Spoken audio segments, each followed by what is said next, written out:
Not only is NASCAR not a sport, NASCAR should be destroyed. Did you ever have a pet? Because I did, and it died. Did yours die? If it didn't, it's going to.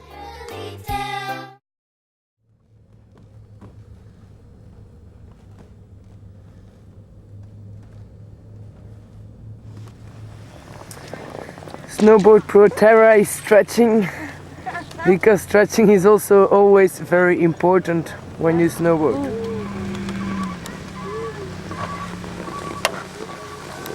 Yeah!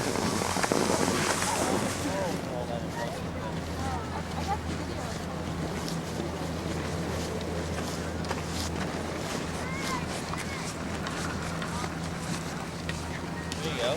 Yeah, tail slide, yeah! Here's Corey.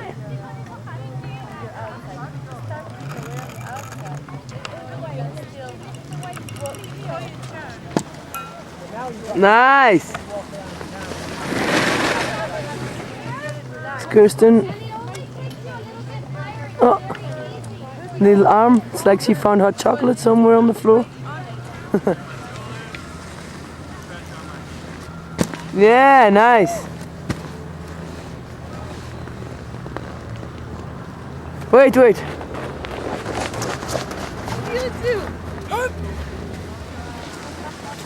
Oh no, I have to follow you.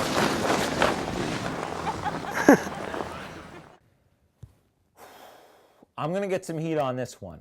You know, I'm not saying there are more than 200 people watching any of these, but I have a sneaking suspicion 50 of them will be pissed with what I'm about to say. Not only is NASCAR not a sport, NASCAR should be destroyed. It should be eliminated. We should go into history books. I'm not saying NASCAR is in history books, but if it were, we should go into those history books, find any reference to NASCAR, get our scissors and snip, snip, snip, get it out of there. Do you know what it is? This is actually how NASCAR started. A bunch of criminals, bootleggers, racing against each other in their cars, decided to make it a sport. It's not a sport, all right? Soccer is a sport. If you're not running or jumping or kicking or throwing, you're not involved in a sport. Driving a car is not a sport. It's driving a car. That's something different. All NASCAR is a bunch of hillbillies who've got nothing better to do, getting wasted and watching a bunch of cars go like that for 6 hours. That is not a sport. That is not anything but a waste of time. I'm not saying I'm down with Formula One, but if it's a choice between NASCAR and Formula One wins every time. At least they've got some bends. At least there's some trees in their races. I don't even understand what's up with NASCAR. NASCAR is the result of a lack of imagination. Fuck you, NASCAR. And please, Alabama, respond.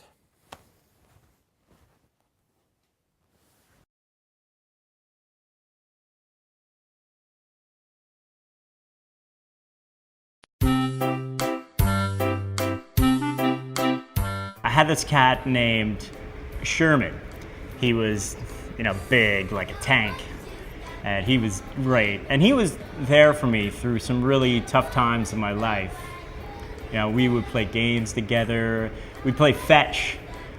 It's weird for a cat, but I would throw something and he would chase after it.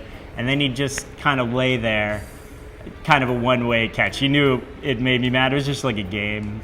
He played with me. And he would sleep on my feet at night and wake me up in the morning. He was great. I loved him. And anyway, I came home one day after work and he didn't meet me at the door. He usually does. And so I searched all through the house. And then I went into the backyard. And he had impaled himself on a skewer for the barbecue. And there was blood all over, like a trail of blood all over the yard, and little claw marks where he died, like he had struggled a long time. He was a fighter.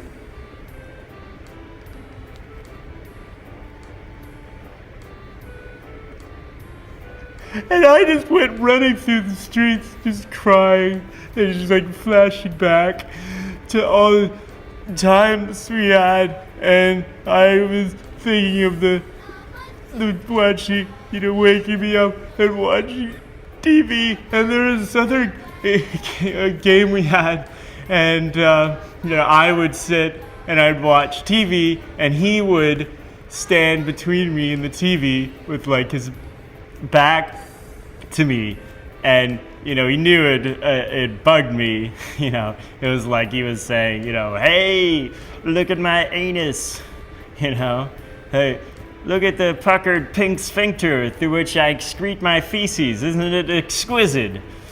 And I'd get mad and I'd stop that. That tail is designed to rest over the anus to keep it from getting foreign objects lodged inside of it, and this cat would exert muscular effort at the risk of its anal health to advertise to me its butt knot. It insisted I look at its anus. It insisted on it. It pointed it at me like a finger, like an inverted finger. It knew what he was doing. Braggart, ass braggart. Cover it up! Somebody cover up that shameful vent! I stabbed my cat with a skewer.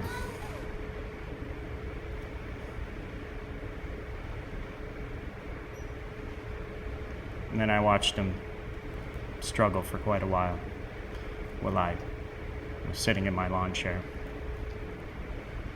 It felt good.